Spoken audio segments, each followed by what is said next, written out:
नमस्ते। आज हम प्रार्थना के ऊपर बात करेंगे। ध्यान और सफाई, ये दोनों चीज़ों के ऊपर काफ़ी कुछ बताया है। ऑफ कोर्स जितना भी हो सके इन शॉर्ट बता दिया है। बाकी डिटेल्स में तो आप कभी भी जानकारी चाहिए तो ले सकते हो। हमारा जो संस्था है हमारी, उसकी वेबसाइट है heartfulness.org। उसके ऊपर जा कर के आप कभी भी इसके बारे में जानकारी आप ले सकते हो, इन्फॉर्मेशन ले सकते हो। तो प्रार्थना के बारे में थोड़ी बात।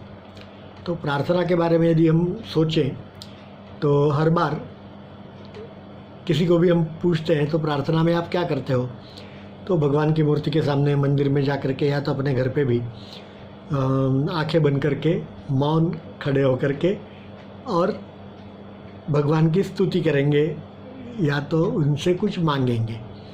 प्रार्थना का साधारण अर्थ यही होता है कि हम उनसे कुछ मांगते हैं। तो मुझे उसके ऊपर एक किसी ने कहा था, वो याद आ रहा है कि मंदिर के बाहर भिखारी भीख मांगते हैं और मंदिर के अंदर हमारे जैसे सब लोग भीख मांगते हैं, लेकिन आखिरी में तो वो भीख ही मांगते हैं। भगवान से हम भीख ही मांगते हैं। ऐसा क्यों है? हमें प्रार्थना जो करनी है उसमें भीख मांगने की क्यों आवश्यकता पड़ती है? हर बार हमें चीज़ें मांगनी पड़ती है। भगवान मुझे ये दो, भगवान मुझे वो दो, और फिर उसके बारे में काफ़ी बार लेन देन भी होती है भगवान के साथ, होती है ना। भगवान यदि मेरा प्रमोशन करवा दो आप, तो मैं आपको 100 रुपये का प्रसाद चढ़ाऊँगा। भगवान इतने सस्ते हैं क्या कि हम 100 रुपया देकर के उनको खरीद लेंगे? और भी दूसरी बात कि भगवान क्या हमारे लिए फ्री बैठे हैं कि हम मांगते रहेंगे और वो हमारी सब मांगे पूरी करते रहेंगे? और तीसरी बात कि भगवान को हमने हमारा नौकर समझा है कि हम उसको बोल देंगे कि ये करो तो उसने वो करना है। तो प्रार्थना करते समय हमें ये सारी बातें ध्यान रखनी है। हम सब लोग कहते हैं कि गुरु ब्रह्मा, अरे तुम ही हो माता पिता, तुम ही हो बंधु सखा, तुम ही हो। तो ये सारी चीज़ें हम जानते हैं लेकिन हम मानते नहीं हैं।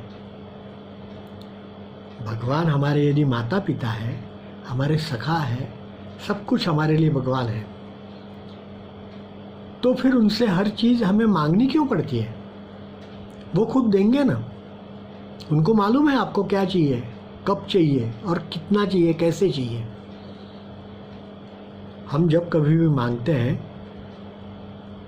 तो उस समय यदि वो भगवान के हिसाब से सही नहीं है तो भगवान नहीं देंगे आपको। तो प्रार्थना करते समय ये थोड़ी चीज़ें याद रखनी है और प्रार्थना थोड़ी अलग तरीके से करनी चाहिए।